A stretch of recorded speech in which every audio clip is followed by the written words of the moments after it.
Você já passou por alguma experiência em que no final você disse foi Deus, não tem outra explicação?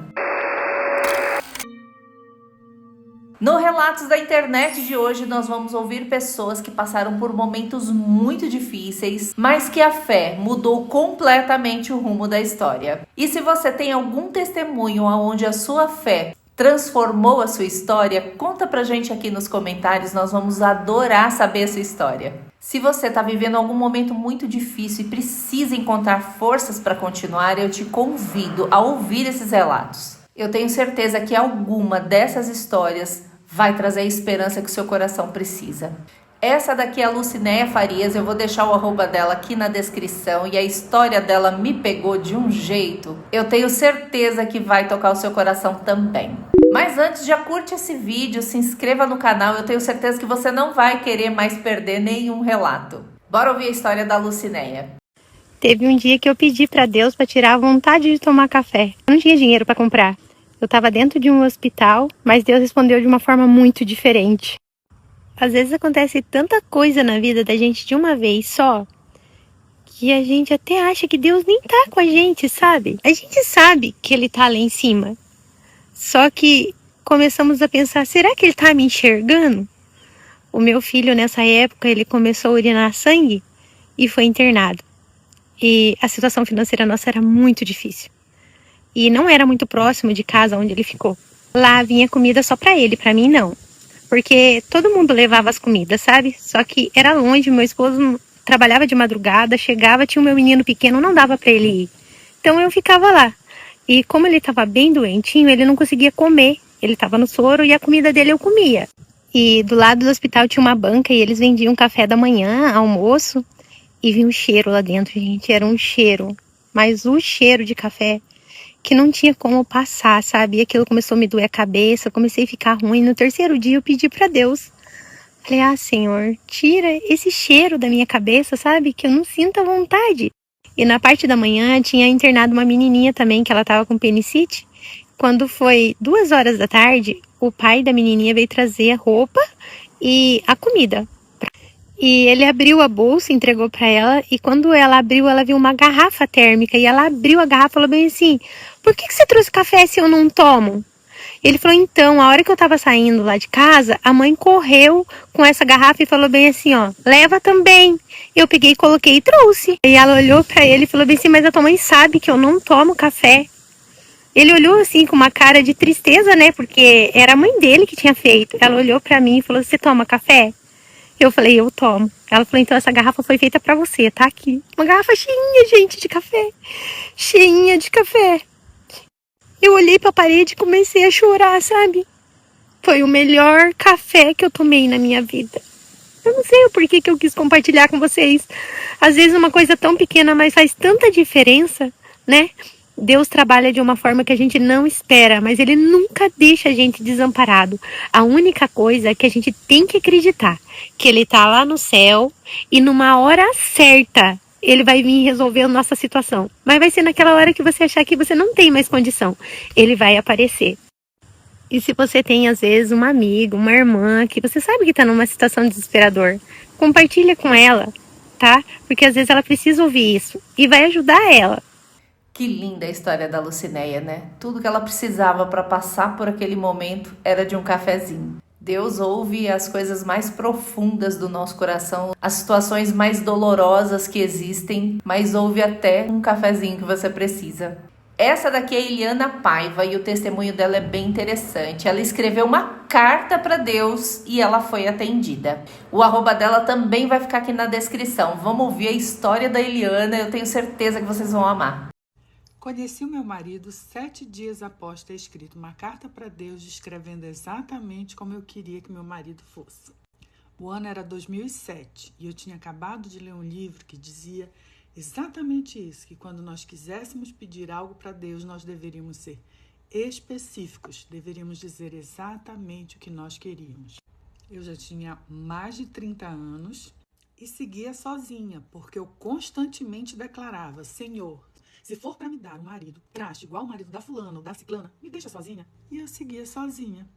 Então eu aproveitei que o conteúdo do livro ainda estava fresquinho na minha mente, peguei uma caneta e coloquei exatamente ponto a ponto como eu gostaria que o meu marido fosse.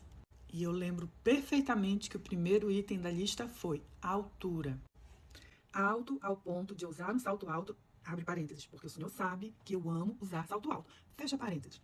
Ele continue ainda mais alto que eu. Eu tenho 1,77 m, gente, aí eu amo usar salto alto. Você coloca mais 10 centímetros aí, eu vou para 1,87 m. No norte do Brasil, onde existe homem alto aqui, é extremamente raro. Então, saí descrevendo tudo que vocês podem imaginar.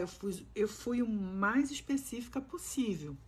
Falei sobre a altura, formação, profissão.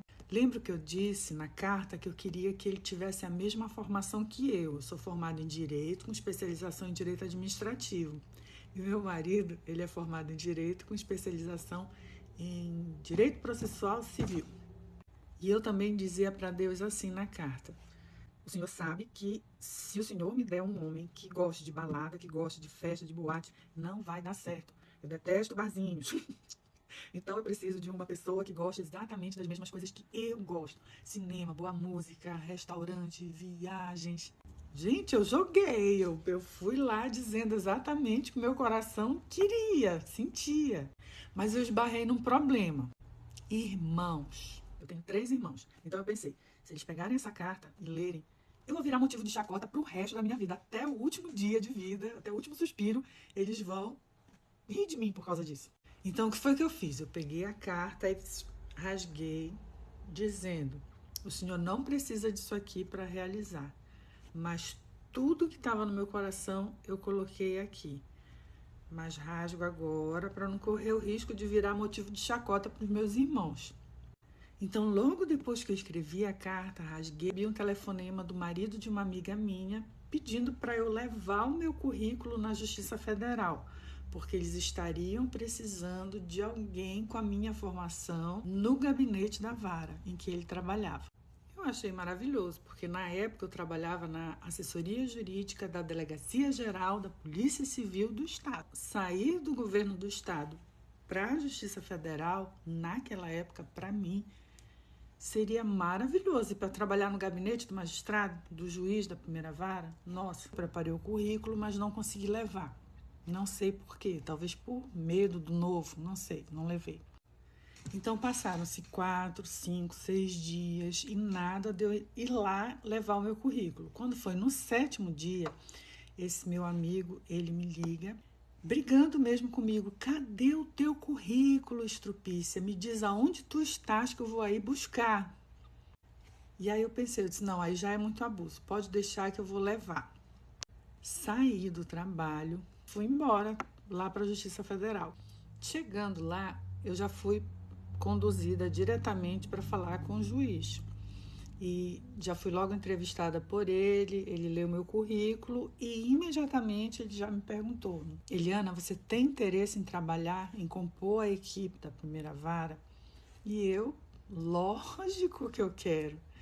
É o que eu mais quero hoje. E aí ele já chamou o diretor de secretaria dele e disse: olha, prepara o ofício pedindo a requisição dela para o governo do estado, porque ela vai fazer parte da nossa equipe.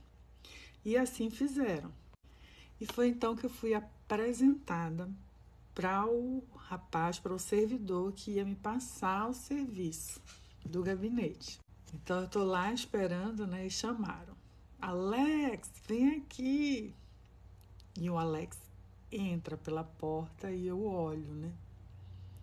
Alto, mais alto que eu. E aí eu levantei para cumprimentá-lo, eu tô de salto, um escarpão, e ele continuou mais alto que eu. E eu olhei para o dedo da mão esquerda vazio, olhei para o dedo da mão direita vazio. Interessante. Bom, 3 meses depois de tê-lo conhecido, nós começamos a namorar e estamos juntos há 17 anos. Tem um trecho na Bíblia que diz: pedi e dar-se-vos-á, buscai e achareis, batei e abrir-se-vos-á, porque ao que busca, acha, ao que pede, ser-lhe-á entregue, ao que bate, se abrirá. Tem uma outra passagem também que diz que se não tens, é porque não pedes. E se pedes e não tens, é porque pedes mal. Tá esperando o quê, irmã?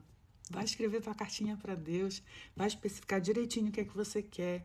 Isso não se trata, eu não estou me referindo só a relacionamentos. Estou me referindo também a questões de oportunidades. Você quer o quê? Você quer passar no concurso? Tá, mas qual o concurso? Qual o lugar que você quer ocupar? Qual é o cargo? Seja específico. Jesus, quando ele ia curar, ele perguntava: o que queres que eu te faça? Então, fala para Deus o que é que você quer que ele faça por você. Depois vem aqui e me conta, tá? Que história linda, hein? Vamos embora escrever essa carta para Deus hoje mesmo. E olha, não é o primeiro relato que eu vejo sobre o sucesso que é escrever uma carta para Deus. Então considere essa possibilidade. Esse é o testemunho da Maitê Scarione, é um relato de cura muito bonito que vale a pena você ouvir independente da sua religião. O arroba dela vai ficar aqui na descrição, vamos ouvir esse relato que é maravilhoso. Eu fui curada pelo Santíssimo Sacramento num cerco de Jericó e hoje eu vou contar tudo pra vocês. Há 2 anos atrás eu tive um problema no olho super sério. Eu uso lente há muitos anos. Eu tenho um grau de miopia bem severo, assim. E eu tive uma lesão na córnea e essa lesão foi aparentemente infectada por alguma coisa. Eu passei num tratamento, eu fiz um tratamento durante 15 dias, que eu ia todos os dias no oftalmologista para ver a evolução dessa infecção que eu tive no olho. Bom, durante esses 15 dias, a minha médica foi tentando mudar, assim, a medicação, foi vendo o que respondia, porque todos os exames que eu fazia, eles não saíam nenhum resultado. Então, ninguém conseguia descobrir exatamente qual era essa infecção que eu tinha no olho. E como o tempo estava passando, eu corria sérios riscos de precisar fazer um transplante de córnea. Bom, então numa sexta-feira, a médica chegou e falou assim: Maitê, a gente já tentou de tudo, nós vamos preparar você para fazer uma cirurgia de um transplante de córnea, você vai precisar fazer um exame, que não tem aqui em Curitiba, você vai ter que viajar, mas depois desse exame a gente já vai te preparar para fazer o transplante de córnea, então só vamos esperar o final de semana. E na segunda-feira a gente já começa essa preparação, esses exames, enfim. Obviamente fiquei bem assustada com a notícia, mas não tinha muito o que ser feito. Às sextas-feiras, aqui tem uma igreja perto da minha casa, aqui em Curitiba, que tem um cerco de Jericó, que eu fui muito assim durante uns 2, 3 anos direto. Toda sexta-feira eu ia e eu fazia vários ciclos desse. Então, o cerco de Jericó, eles são 7 dias de oração, aqui eram 7 sextas-feiras, com um tema que você reza, então faz a missa e depois você faz orações bem focadas para esse tema, tipo família, doença, afinal. E aí depois no final tem a bênção do Santíssimo.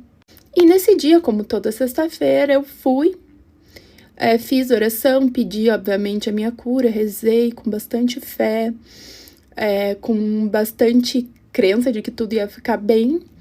E na hora de passar o Santíssimo, o padre simplesmente parou em mim. Ele parou em mim com o Santíssimo, pegou o manto que eles usam, colocou em cima da minha cabeça e fez uma oração com o Santíssimo na minha cabeça, assim. Eu me abaixei, ele colocou o manto e colocou o Santíssimo na minha cabeça e fez uma oração. E o que aconteceu? Na segunda-feira, quando eu cheguei no médico, na médica, ela olhou pra mim e falou: Maitê, aconteceu alguma coisa? Que o seu olho, sem nenhuma explicação, começou a melhorar. A sua infecção está controlando, a gente vai continuar com a mesma medicação que eu estava tomando há 15 dias e que não estava fazendo efeito nenhum. E tá progredindo, então tá cancelada a questão do transplante de córnea e você tá aparentemente curada. Sem explicação. Aspas, sem explicação. Essa é uma história que eu conto também muito.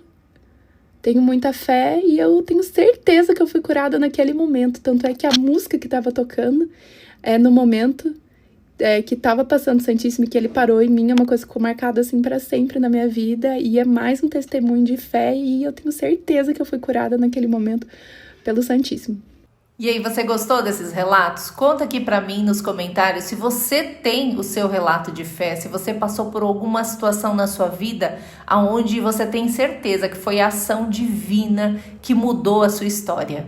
Não esqueça de curtir esse vídeo, de compartilhar com outras pessoas que estão precisando renovar a sua fé. Se inscreva no canal e eu te vejo no próximo vídeo.